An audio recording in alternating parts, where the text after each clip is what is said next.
His very first day at work, the new caregiver poured boiling water on his boss's legs. Why? To test if the paralyzed man could really feel nothing. During mealtime, he kept getting distracted by the pretty secretary and ended up spoon-feeding rice right into his boss's eye. In caregiver training, he was either snoring or zoning out, and when lifting the boss into a wheelchair, he almost dropped him. Later that night, the boss tried to answer a phone call. Without thinking, the caregiver handed him the phone, completely forgetting the man was paralyzed from head to toe. He was careless, blunt, and had no filter. Thought the boss's beard looked ugly and gave him one wild makeover after another. Like this, and this, and this.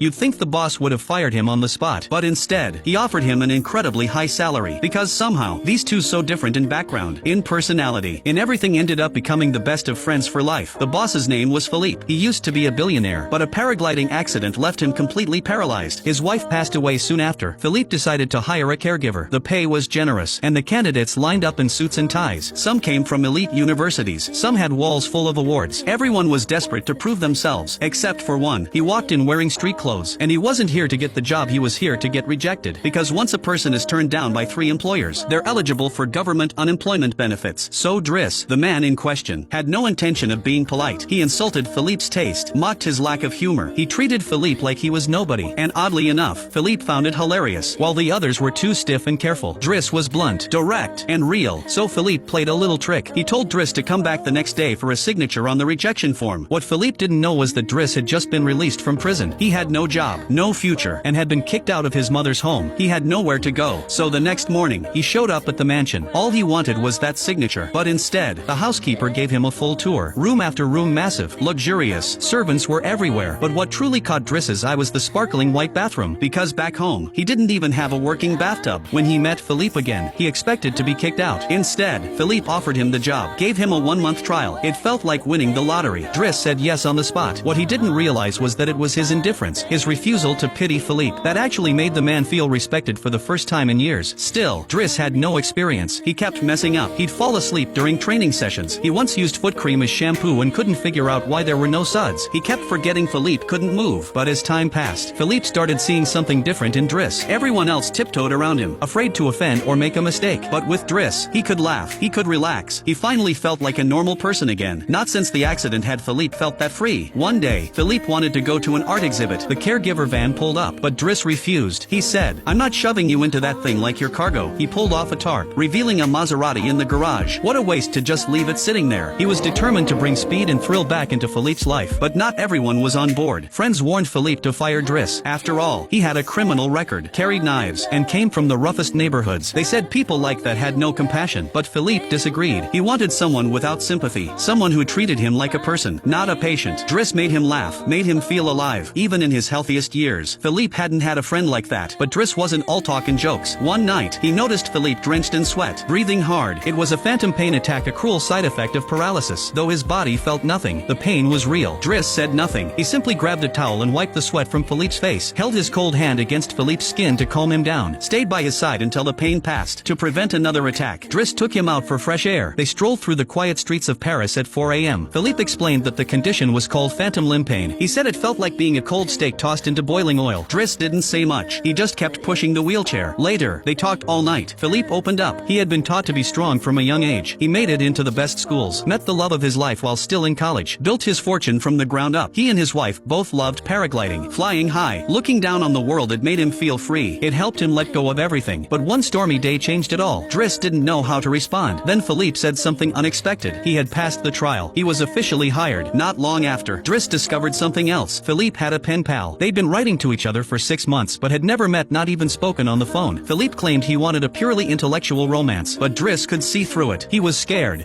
she'd reject him if she knew the truth, scared of being seen as weak. So Driss picked up the phone and dialed her number himself. Philippe panicked, but the moment he heard her voice, it all felt natural. Driss had taken the first step for him. After that, there was no stopping him. Philippe called her every chance he got. They talked about art, poetry, and everything in between. Their connection grew stronger. But then came the question Philippe feared most. She wanted to meet. He froze. He didn't know how to tell her he was paralyzed. That's when Driss came up with a brilliant idea. What he said next would change Philippe's life forever. Want to know what happened next? Follow me. The rest of the story is coming soon.